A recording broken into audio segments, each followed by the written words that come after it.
Hello tout le monde. Do do, yeah yeah, do do, brr, brr, do do.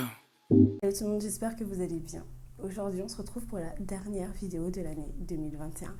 Et pour cette vidéo de fin d'année, j'avais envie de vous faire une petite rétrospection sur mon année 2021 qui a été très riche. Du coup, je savais pas trop comment j'allais filmer cette vidéo parce que de base, je me suis dit, est-ce que je vous faisais plutôt une rétrospection sur ce que j'avais appris en termes de plantes sur l'année 2021 ou je faisais plutôt une vidéo sur moi, YouTube, le retour et tout ça. Et puis au final, je me suis dit que ce serait mieux de faire une vidéo sur ma rétrospection 2021 en termes de tout. Voilà, en termes de tout. Il y aura je pense que je vous ferai une vidéo en 2022 sur ce que j'ai appris en 2021, ce que je ne fais plus, ce que je continue à faire. D'ailleurs, il y a aussi, j'y pense, il y a une vidéo de Priscilla, je vous mettrai le lien en barre d'infos, qui parlait, elle, de ce qu'elle ne faisait plus en termes d'entretien de plantes. Et j'ai trouvé cette vidéo très intéressante. Et du coup, moi, je me suis dit, je voulais vous faire aussi une petite vidéo dans ce style-là. Mais moi, je mettrais plus ce que je ne fais plus et ce que je continue aussi à faire. Donc voilà, je pense que je ferai ça dans une autre vidéo. Du coup, 2021. Alors, 2021, qu'est-ce qui s'est passé? Tellement de choses. Pour moi, déjà, j'ai commencé l'année avec un gros point d'interrogation. Voilà comment j'ai commencé mon année. J'ai commencé mon année en termes de, déjà, professionnellement parlant. Parce que je vais aussi parler un peu de moi dans cette vidéo-là. Professionnellement parlant, j'étais en déplacement dans le Nord pour mon travail. Et le point d'interrogation, c'est de savoir quand est-ce que j'allais arrêter cette mission. Parce qu'il n'y avait pas de finalité en fait. Le truc, c'est que moi, j'avais toutes mes affaires qui étaient à Brest. Je partais dans le Nord. J'avais pas mon environnement plante, j'avais pas mon monsieur. Il y avait beaucoup de choses que je n'avais plus. Et c'était une période très difficile. Surtout que je cherchais à quitter mon entreprise et que mon entreprise ne voulait pas que je parte. Donc il fallait trouver un compromis et tout. Enfin, ça a été très compliqué. Et j'ai commencé l'année 2021 en me disant, Laetitia, qu'est-ce que tu vas faire professionnellement parlant cette année? C'était très dur.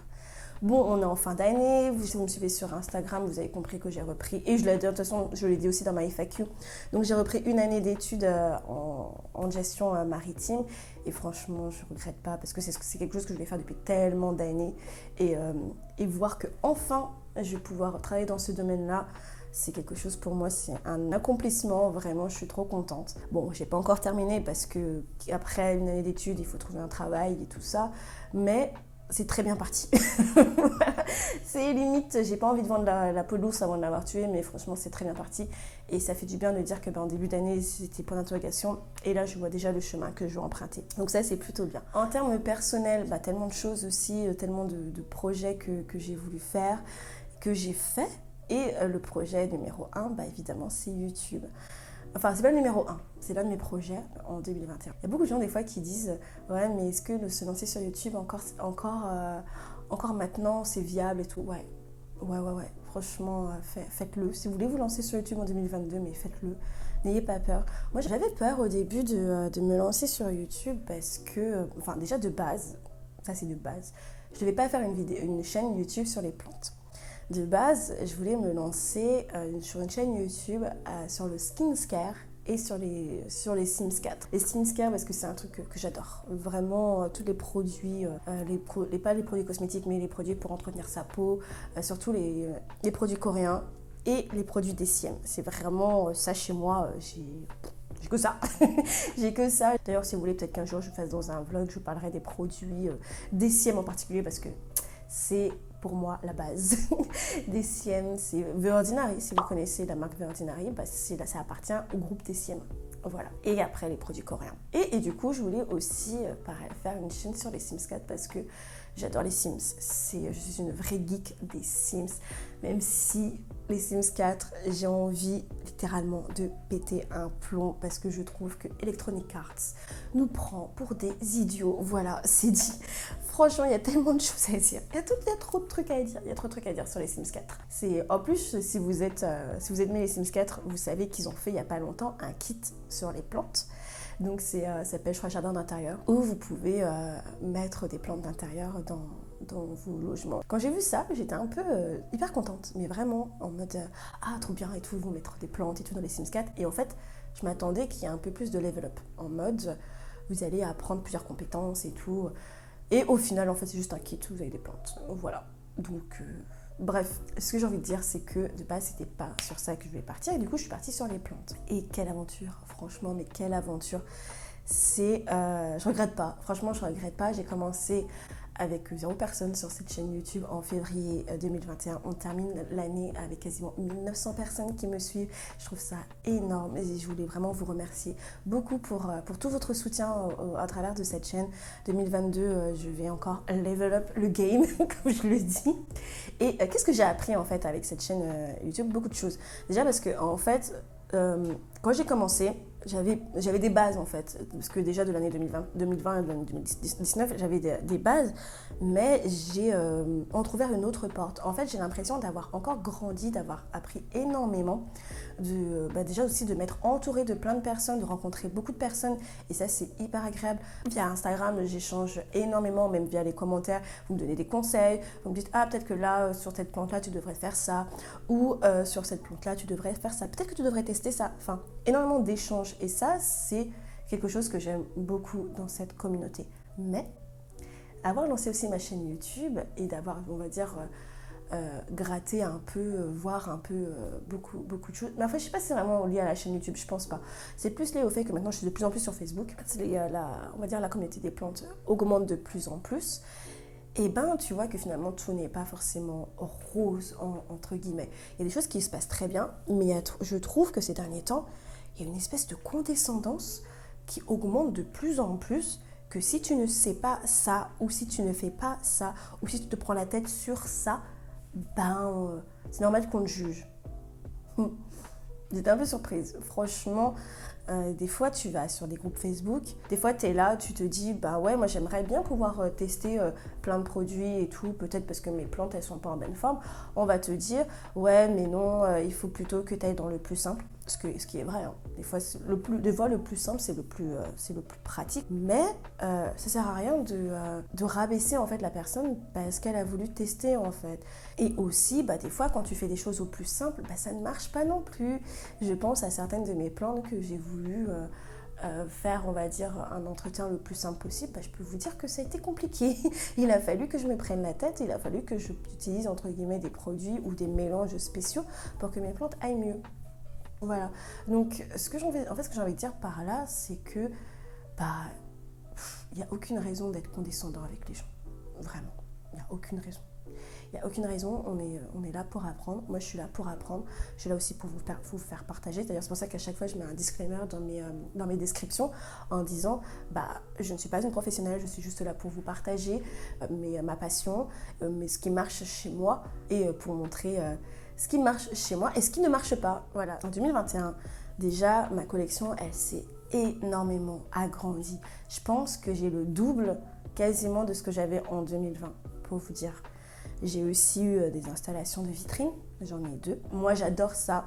Je trouve que le système de vitrine, c'est hyper bien. Enfin, mes plantes adorent. Si j'ai une deuxième vitrine, c'est parce que la première vitrine, j'ai plus de place et que mes plantes ont poussé de folie dans ma première vitrine. Du coup, c'est pour ça que j'en ai acheté une deuxième. Et dans la deuxième, ça se passe un peu trop bien et un peu trop vite. D'ailleurs, ça se passe hyper bien dans la deuxième vitrine. J'aime beaucoup ce côté installation, ce côté mini-projet où tu regardes, tu cherches en fait de la lumière, le type de lumière que tu vas mettre. Tu vas mettre un tapis chauffant, est-ce que tu mets tes ventilos, est-ce que tu mets un humidificateur. Il y en a qui ne mettent pas tout ça et ça marche très bien chez eux. Et il y en a qui, comme moi, qui mettent tout ça et ça marche aussi très bien chez eux. Donc voilà, il y a eu les vitrines. J'ai aussi énormément appris avec mes alocasias. Déjà que j'aimais beaucoup mes alocasias. Là, j'ai encore appris de nouvelles choses sur les alocasias. Je suis hyper contente. J'ai eu toute cette partie avec les engrais aussi que j'ai appris vraiment cette année. J'ai eu aussi tous les anthuriums. J'ai découvert donc la famille des anthuriums.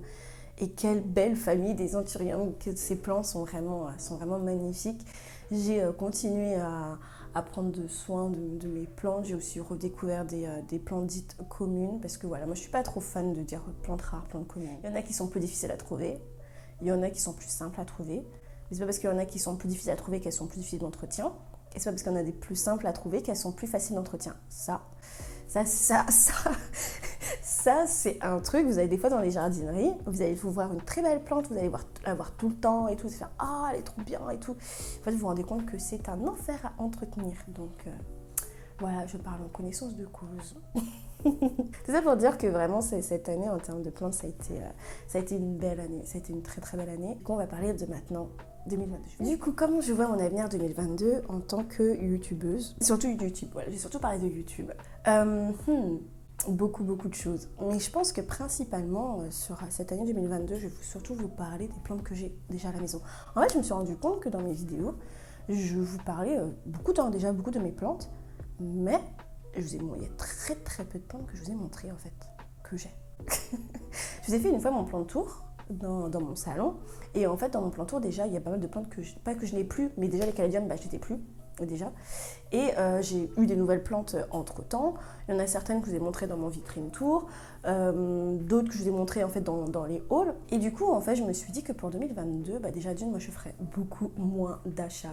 J'espère, j'espère. Parce que déjà j'ai des plantes qui doivent arriver encore en 2022. Equagenera, voilà. J'espère avoir ma plante numéro 2 de ma wishlist, parce que j'ai déjà ma plante number 1 de ma wishlist, elle est là. Elle est en train de s'acclimater. Pour l'instant, je ne la montre pas parce que on ne sait jamais. Hein. Je vais vous la montrer là et puis 3 jours après, elle est morte. Après, je pourrais vous la montrer. Est-ce que je vous la montre ou pas?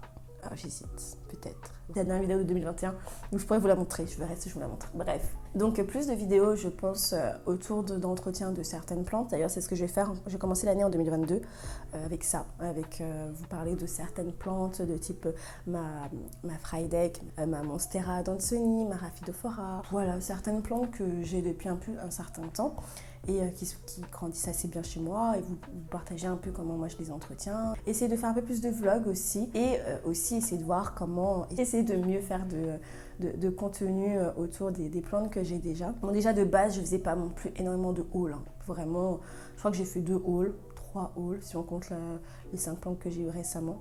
Je fais pas d'unboxing, j'en ai fait 1. Donc c'est pas quelque chose que je fais déjà de base. Je dis ça aujourd'hui, mais ça se trouve je vais vraiment... Non, je pense pas. Je pense pas que je vais acheter autant de plantes que ça en 2022, parce que déjà d'une, je trouve que là j'ai atteint un certain niveau aussi dans mon appartement. J'ai pas non plus une grande maison. Il faut de l'espace. J'ai certaines plantes qui, en l'espace d'une année, ont littéralement triplé de volume. Donc je me dis que l'année prochaine, elles vont encore doubler de volume. Certaines qui sont en état bébé, là, je les vois déjà en train de grandir, de devenir des adolescentes en l'espace de quelques semaines ou quelques mois. Je me dis, on va calmer, hein. On va faire doucement, on va leur donner une petite place quand même, et puis voilà aussi, et l'entretien, quoi, c'est l'entretien. Mais ça reste quand même une passion, et c'est aussi ça que j'aime beaucoup avec cette passion que j'ai, que je partage aussi avec vous, c'est que ça fait du bien. Franchement, j'ai jamais vraiment eu l'occasion de parler de ce que ça fait d'avoir des plantes chez moi. Ça m'apaise énormément. J'aime énormément vivre dans cette petite forêt tropicale, principalement tropicale, parce qu'il n'y a pas que les tropicales. Faire des entretiens, m'occuper de mes plantes, même quand il y a des douches, j'aime pas les douches, mais ça me permet en fait de les voir une à une et de voir qu'il y a des choses qui vont et qui vont pas.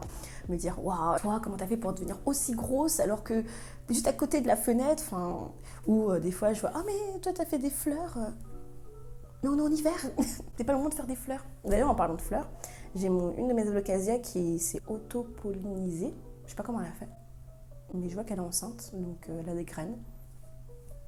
Je vais essayer de les récupérer. Donc c'est plutôt cool.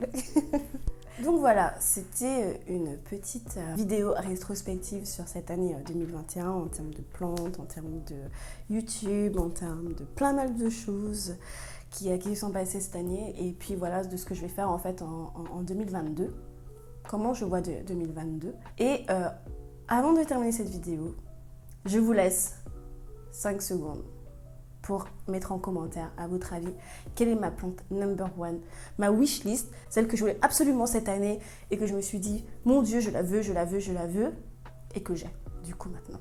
Allez, je vous laisse 5 secondes. Voilà, time's up.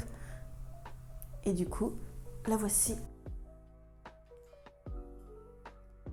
Ma plante de wishlist, je voulais absolument cette année, et la voici. C'est la Frydek, la Mycolisiana Frydek. Alors, Je sais, on va souvent peut-être me lancer des pierres. Ça, c'est la Frydek. La Mycoliciana, c'est celle, la toute verte en fait, et la Frydek, c'est la Mycoliciana variegata. Mais moi, j'adore le mot Frydek. Donc la Frydek, c'est la Frydek. Ça, c'est la Frydek variegata, ce qui ne veut finalement ne rien dire. La voici, je suis hyper contente. Elle est trop belle, je la trouve magnifique. J'ai hâte de la voir grandir. Donc là, comme je vous l'ai dit, ça fait pas long. Ah, elle me fait déjà une bubie. Fait déjà une pousse. Elle est très rapide. J'ai fait un gros cadeau. Franchement, c'est un beau cadeau que je me suis fait à moi-même pour mon année 2021. Et depuis, elle m'a fait cette nouvelle feuille.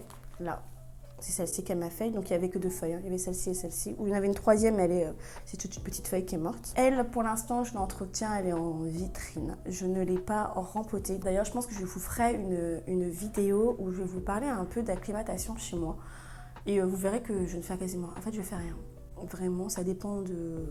En fait, ça va dépendre de plein de choses. Ça va dépendre si votre plante, elle a un pot ou pas. Et si elle est racinue ou pas. Et donc là, je l'ai en vitrine. Parce que comme il fait chaud et humide, en fait, à l'intérieur, c'est beaucoup mieux. Et depuis, je vois qu'elle est déjà enceinte. Elle est déjà enceinte et là, elle me prépare une 4e feuille. Et ça fait ça fait moins d'un mois que je l'ai. C'est en début décembre. Et là, voilà. Donc... c'est la Frydek. Sur ce, on se dit à très bientôt. Passez de bonnes fêtes du 31 et on se dit à l'année prochaine. Bisous tout le monde. Bye.